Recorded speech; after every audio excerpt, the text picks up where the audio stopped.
किसी गीतकार ने लिखा था, जाने वो कैसे लोग थे जिनको प्यार के बदले प्यार मिला। हमने तो बस खुशियाँ मांगी थी और हमें।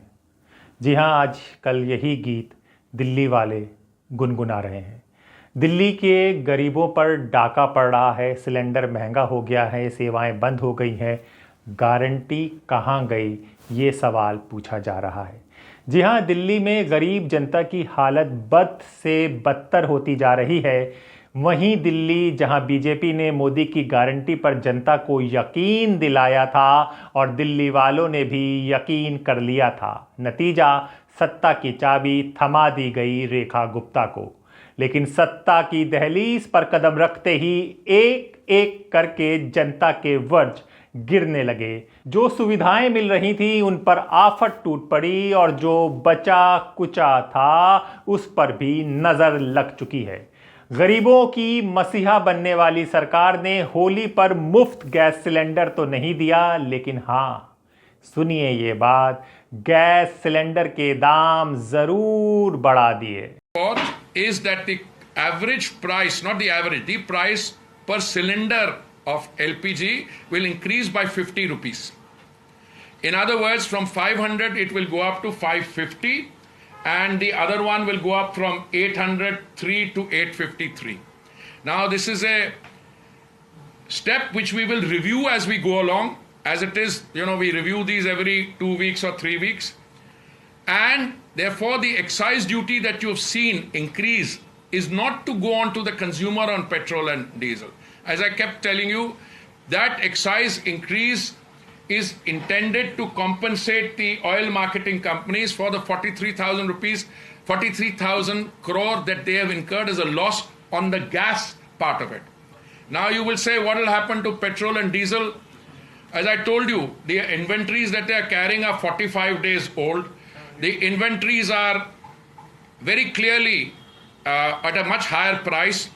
My expectation is that petrol prices, even if they increase beyond 60, because this is an international evolving situation, they are unlikely to go back to 75. अब समझिए ये असली खेल क्या है। दिल्ली में घरेलू गैस सिलेंडर 50 रुपए महंगा हो गया है। जी हां, 7 अप्रैल से।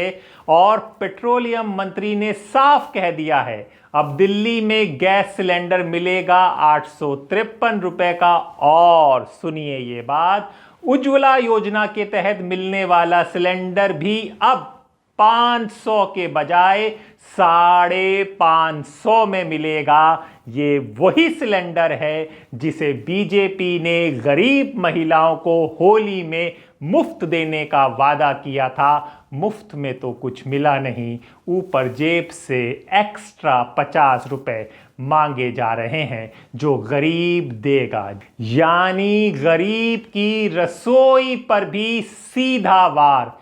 इसके चलते नेता लोग क्या कह रहे हैं, लोग क्या कह रहे हैं, वो भी सुन लीजिए।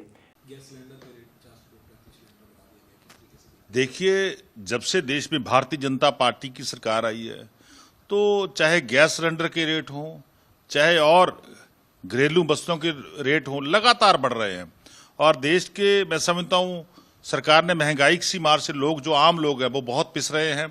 भारतीय जनता पार्टी लगातार बड़े बड़े कारपोरेट हाउसेस को फायदा पहुंचाने के लिए ऐसे कदम उठा रही है। अपने खास आदमियों को फायदा पहुंचाने के लिए आम लोगों पे ऊपर वजन डाल रही है। तो मैं समझता हूं देश के आम लोग जो हैं, वो उनका जीना बहुत बुरा हाल हो चुका है। घर की रसोई का खर्चा एक घर की गृहिणी कैसे चलाएगी? एक औरत से पूछिए कि उसकी कैसी दशा हो रही है कि 50 रुपए आपने सिलेंडर महंगा कर दिया। तो इसका मतलब कि आप लोगों से उनका खाना भी छीन रहे हो। उनका लोग कैसे खाना खाएंगे, खाना कैसे पकाएंगे, वो भी भारतीय जनता पार्टी लोगों से मुंह से छीन रही है। देखिए, एक रसोई के ऊपर, एक गृहिणी के ऊपर ये बहुत बड़ा असर है। मैं समझता हूं पहले ही गांव की जो आर्थिक हालात हैं, औरतों के आर्थिक हालात है, पहले ही बेहतर नहीं है। पहले ही देश में बहुत महंगाई की मार हो चुकी है। तो मैं समझता हूं इससे और बोझ बढ़ेगा और आम नागरिक का जीना देश में बेहाल हो रहा है। बल्कि जो बड़ी बड़ी कारपोरेट कंपनियां हैं, वो ऐशप्रस्ती कर रही हैं, वो देश को लूट रही हैं, क्योंकि भारतीय जनता पार्टी के साथ उनकी दोस्ती है। और दूसरी तरफ आम लोग जो हैं, वो उनका जीना बहुत मुश्किल हो गया है। Strongly opposing this kind of price hike. This is burden upon people. this central government is anti-people with their anti-people policies. These kind of price rise, maybe in petrol, maybe in diesel, maybe in kerosene, maybe in domestic gases, maybe in commercial gases, maybe in medicines, all types of emergency cases, रोटी कपड़ा और मकान के जुड़े हुए जो goods है उसका ये प्राइस राइज कर रहा है. We are strongly protesting, condemning this kind of policies.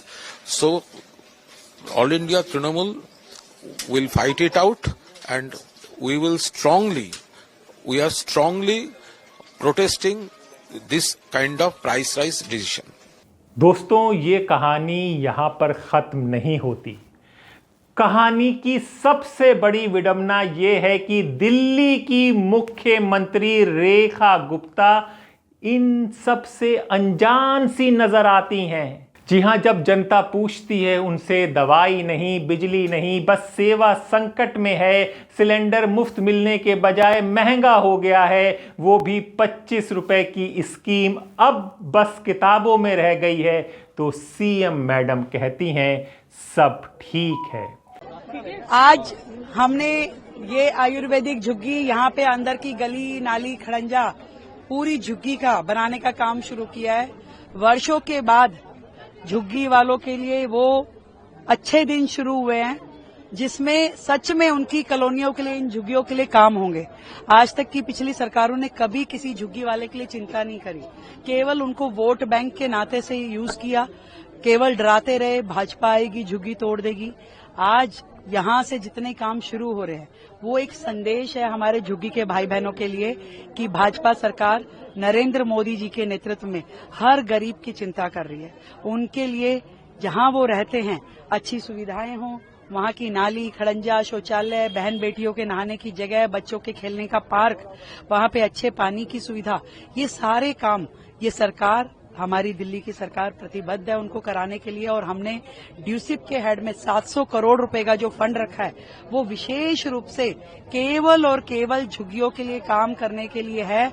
और उसके अलावा जो 52,000 फ्लैट बन के तैयार थे पिछले 10 साल पहले, जो मिट्टी हो गए थे, अब हम उनको भी रेनोवेट करके झुग्गी वासियों को देने के लिए पूरी तैयारी कर रहे हैं. तो यहाँ पर लोगों को सिलेंडर नहीं मिल रहा है, सिलेंडर जो मिल रहा है वो महंगा मिल रहा है. और इस पे रेखा जी बता रही हैं कि वो झुग्गी झोपड़ियों में कैसी सुविधा दे रही है. इसको अगर आप समझें तो आप ऐसे समझ सकते हैं कि बुखार के लिए मरीज पैरासिटामोल मांग रहा है, यानी कि बुखार उतरने की साधारण सी दवाई, और उससे कहा जा रहा है कि हम तुम्हारे लिए आईसीयू तैयार कर रहे हैं, सारी सेवा और सुविधाओं से लैस. जी, अब लग्जरी झुग्गी में रहना है तो सिलेंडर की क्या ज़रूरत है, ज़्यादा पैसे दे के ले लो अगर लेना है, इससे साफ यही नज़र आ रहा है. लेकिन जनता अब सवाल कर रही है, गरीबी की राजनीति करोगे या गरीबों के लिए कुछ करोगे भी? गैस का पूरा खेल, पूरा गणित भी हम आपको समझा देते हैं. जी हाँ, अब हम आपको समझाते हैं कि इस गैस के खेल का पूरा गणित कैसे होता है. 1 अप्रैल को 19 किलो वाले कमर्शियल सिलेंडर के दाम घटाए गए. दिल्ली में 41 रुपए की कटौती अब 1762 में मिलेगा. लेकिन घरेलू गैस, उसका क्या? जी हां, उसी दिन 14.2 किलो वाले घरेलू सिलेंडर के दामों में कोई बदलाव नहीं आया. वो अब भी दिल्ली में 803 में और मुंबई में 802 रुपए 50 पैसे में मिल रहा है. यानी गरीब के लिए राहत नहीं, सिर्फ मुनाफा कमाने वालों को रियायत. कैसे तय होते हैं सिलेंडर के दाम, इसको भी समझ लीजिए कि ये सवाल उठता है कि ये दाम तय कैसे किए जाते हैं. हर महीने इंटरनेशनल कीमतों, डॉलर, एक्सचेंज रेट और अन्य खर्चों के आधार पर तेल कंपनियां बेस प्राइस तय करती हैं, फिर उस पर टैक्स, ट्रांसपोर्ट और डीलर कमीशन जोड़ता है. अगर सिलेंडर सब्सिडी वाला है तो सरकार अंतर की भरपाई करती है, वरना आम ग्राहक को पूरी कीमत चुकानी पड़ती है. यानी जितना बड़ा घाटा उतना बड़ा भार. गरीबों की जेब में पड़ता है। बीजेपी की गारंटी पर सवाल उठने लगे हैं। जी हां, दिल्ली में अब बहुत सवाल उठ रहे हैं। अगर आप देखेंगे तो दिल्ली में हर जगह आपको एक आंदोलन सा दिखेगा, क्योंकि लोग परेशान नजर आ रहे हैं। मोदी की गारंटी के बारे में पूछ रहे हैं, कह रहे हैं कि मोदी की गारंटी कहकर सत्ता में आई बीजेपी अब गरीब की गारंटी नहीं दे पा रही है। और अब हम आपको ये भी बता दें, क्योंकि ये कहा जा रहा है कि पेट्रोल और डीजल के दाम नहीं बढ़ाए गए हैं। अब क्यों नहीं बढ़ाए गए हैं, इसको भी आप समझ लीजिए। अभी थोड़ी देर पहले सरकार ने अनाउंस किया है कि पेट्रोल और डीजल पर 2-2 रुपए एक्साइज ड्यूटी बढ़ाई जाएगी। ढोंग ये पीटा जा रहा है और ढोल ये पीटा जा रहा है जोर शोर से कि इससे आप पर कोई असर नहीं पड़ेगा, आपको बिल्कुल तकलीफ नहीं होगी, आपके दाम नहीं बढ़ेंगे। ये आपको बरगलाया जा रहा है, आपको बेवकूफ बनाया जा रहा है। दाम बढ़ने तो छोड़ दीजिए, आपके दाम घटने चाहिए थे, जो तथ्य सरकार आपसे छुपा रही है। ध्यान से देखिए, अप्रैल 2025 मतलब आज क्रूड ऑयल का दाम 60 रुपए प्रति बैरल है। एक साल पहले अप्रैल 2024 को इसका दाम $86 प्रति बैरल था।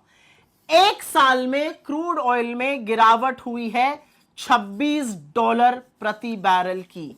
$26 प्रति बैरल एक साल में क्रूड ऑयल का दाम 86 से गिरकर 60 हो गया है। लेकिन क्या आपके पेट्रोल और डीजल के दाम कम हुए हैं? बिल्कुल नहीं। नियम तो यह है कि जब वैश्विक मार्केट में क्रूड ऑयल का दाम बढ़े तो आपके दाम बढ़ेंगे, जो होता है। लेकिन जब ये दाम घटे तो इसका फायदा आपको होना चाहिए, लेकिन फायदा आपको नहीं होता है, क्योंकि मोदी सरकार मुनाफाखोरी में लग जाती है। अब जब क्रूड ऑयल सस्ता हुआ, आपको इसका फायदा नहीं होगा, सरकार एक्साइज ड्यूटी बनाकर अपनी पॉकेट, अपनी जेबें भरेगी। असलियत तो यह है कि यह $60 प्रति बैरल 2021 के बाद सबसे निचले स्तर पर है, लेकिन इसका फायदा आपको नहीं मिलेगा। उल्टे एलपीजी के दाम 50 रुपए बढ़ा और दिए गए। एक जमाना वो था मनमोहन सिंह जी की सरकार में, जब क्रूड ऑयल $150 प्रति बैरल पर होता था और 70-75 में पेट्रोल बिकता था। और आज जब क्रूड ऑयल 60 पर है तो आप पेट्रोल लगभग 100 रुपए प्रति लीटर पे खरीद रहे हैं। यह है असलियत मोदी सरकार की, यह है इनकी मुनाफाखोरी। तो अब आपको समझ में आ गया होगा, यानी कि जनता की जेब तो कट रही है और कटती रहेगी। साथ ही चुनावी टाइमिंग का भी पूरा फायदा उठाया जाएगा, क्योंकि जब बिहार में इलेक्शन आएंगे फिर वो ये सारे वादे होंगे और गरीब जनता उस पर आ जाएगी। जी हाँ, अब दिल्ली की गरीब जनता कह रही है हमने गारंटी पर भरोसा किया था, अब उस भरोसे की राख उड़ रही है। बिजली संकट, बस सेवा का ढांचा चरमराया हुआ है और रसोई का सिलेंडर अब जेब जलाने लगा है। जी हाँ, हम यही कहेंगे, दिल्ली जागो, सवाल पूछो, क्योंकि अगर आज तुम चुप रहे तो कल चूल्हा भी नहीं जलेगा। जी हाँ, अपने दोस्त हैदर अब्बास नकवी को इजाजत दीजिए। फिर होगी मुलाकात एक नए विचार के साथ। सच्ची आवाज, गरीबों की हक की आवाज। मिलते हैं अगले एपिसोड में एक और सच्चाई के साथ। तब तक के लिए नमस्कार।